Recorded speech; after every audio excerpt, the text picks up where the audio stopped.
the word riots. He said it twice. That's pretty serious. A lot of us remember what happened in 1968 at the Democratic Convention in Chicago.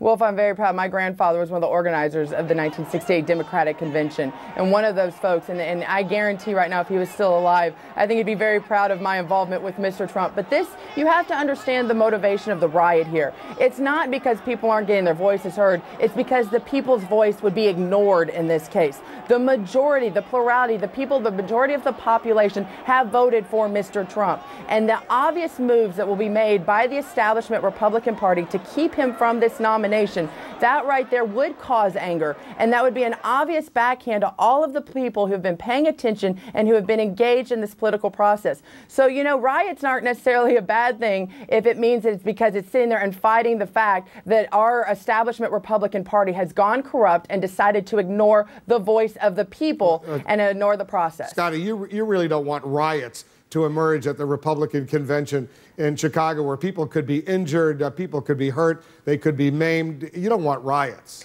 It's not riot as in a negative thing, what we've seen in the past. It's the fact is you have a large amount of people that will be very unhappy. I don't think they would sit there and resort to, in fact, I know they would not resort to violence. I know they would not do it. However, they would make sure their voices are heard, that they can't be ignored. And when we sit here and talk about it, you have to understand there's a process of these delegates being elected. And that's why I am very skeptical of this idea that we will not have Mr. Trump as our nominee as he continues to grow in strength. The majority of the delegates going to this convention have pledged their allegiance or have sat there and said that they are a supporter of Mr. Trump. They will be the majority. So if something happens to ignore their voice as they are representative of the people, then I think right now there will need to be some way of getting the establishment's attention. I, however, don't think that will happen. I don't consider riots to be a violent thing unless they turn into, I consider it to be something where you'll have the majority of the people will be engaged and will be paying attention to what is going on, and it will be an obvious kidnapping of the voice of the people and ignoring of what the people want